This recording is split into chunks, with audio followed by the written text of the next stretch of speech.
Putin will be a pariah on the international stage. Russia has never been so isolated. We have never been more united. NATO and the West are united. And right now he's dealing with crippling financial sanctions in his country while he has become a pariah in the world. The unjustified invasion and violence against civilians in Ukraine has pushed the West to impose sanctions that threaten to isolate Russia from all but a handful of allies. Without an economic relationship with the West, where is Russia headed?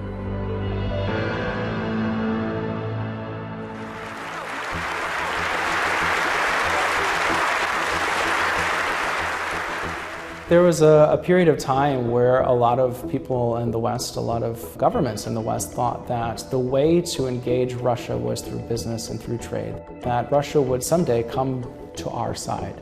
In Europe, we share a vision of a European Atlantic community whole, free, and at peace. Russia should be a part of this Europe.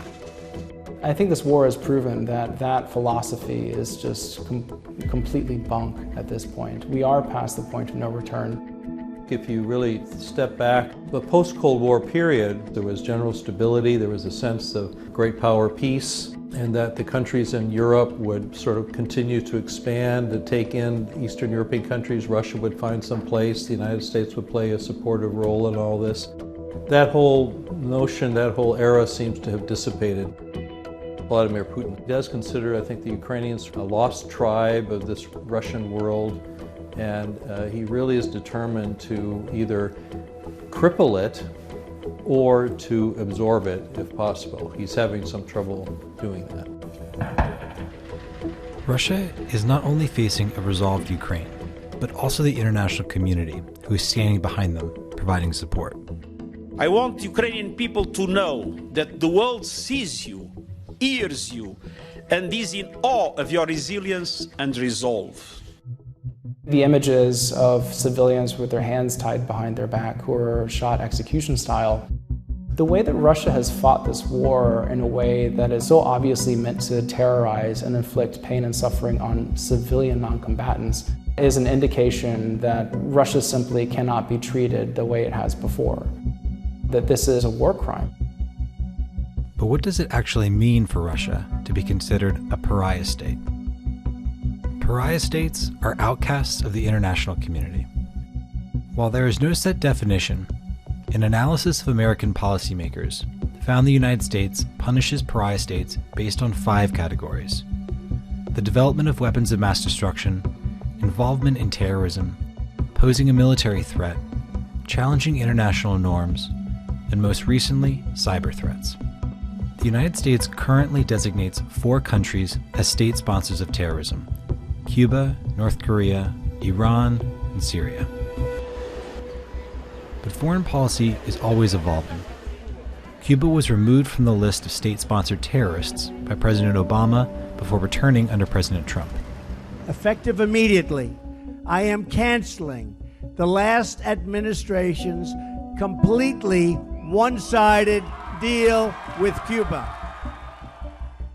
And as America shuns Russia, the U.S. has begun softening relations with Iran and Saudi Arabia, who President Biden promised during his campaign to make a pariah for killing journalist Jamal Khashoggi. No justice, no peace. I would make it very clear.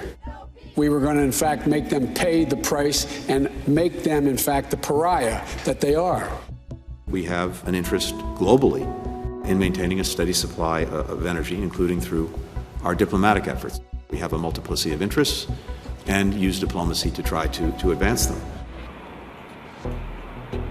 As punishing Russia continues to create an energy shortage, it's clear that more powerful countries are harder to isolate. Russia is a member of the UN Security Council, has a veto power there. It is just a major actor in the world stage in so many ways. So isolating Russia, shaming it, making it a pariah is a huge challenge. While the European Union has agreed to phase out Russian oil imports by 90% over 2022, they currently rely on Russia for 40% of their natural gas and 25% of their oil. The fact we have not shut down sanctions completely on the Russian energy economy means they're earning money every day from our own energy dependence on them. While the West faces challenges in isolating Russia, Russia is running out of trade partners. Russia has not done too well with allies. Today, its real allies are only also pariah states. It's Assad's Syria, it's Venezuela, it's Cuba, and that's about it. Others tolerate Russia. They figure out ways to deal with it, sort of in the former Soviet space, but they're not really allies, which leaves really just China. In early February, Russia and China signed an agreement that said they have this so-called unlimited partnership. They have sort of adopted a pro-Russian neutrality, if you can call it that. They're not full force supporting Putin. China actually has good relations with Ukraine.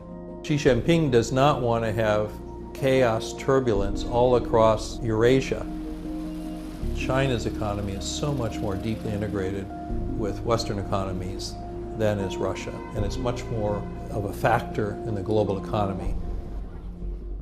Russia can't rely entirely on China, as sweeping Western sanctions have the potential to cripple their economy.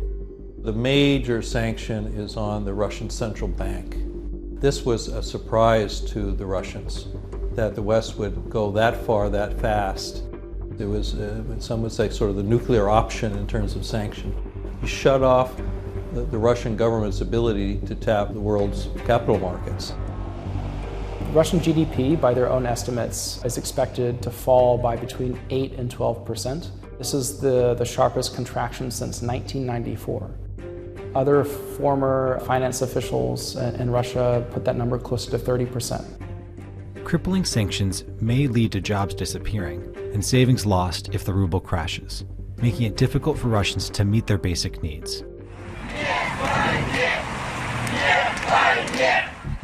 At the beginning of the invasion, several thousand Russians took to the streets to protest. They've since been silenced.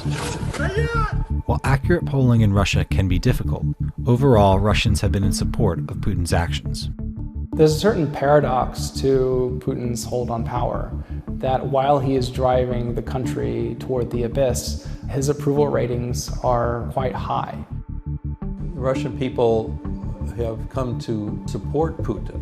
He has provided them with things that those who remember the Yeltsin years and the turbulent, first post-Soviet years when it was kind of a free-for-all.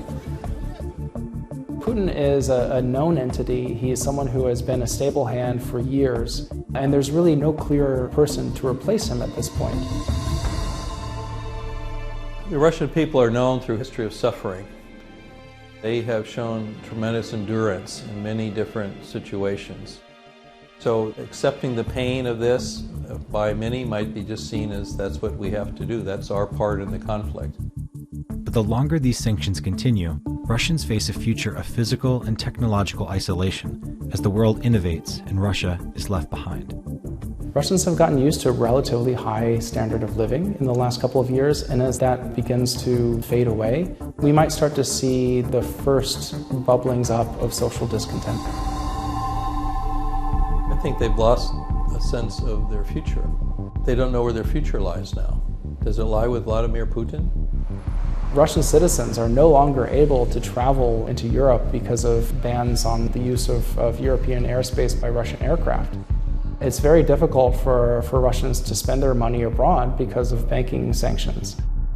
And life expectancies were already going down as they struggle with health problems beyond the pandemic. Russia is not just Moscow. It's a huge state that has some real infrastructure problems and it has a hard time providing a basic standard of living to folks who are on the periphery.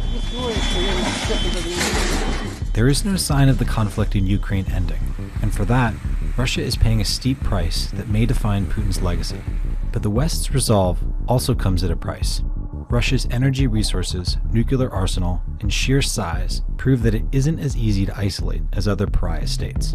It seems that there's going to simply be a protracted confrontation with the West and with a number of other countries for quite some time. I don't see an easy resolution to this.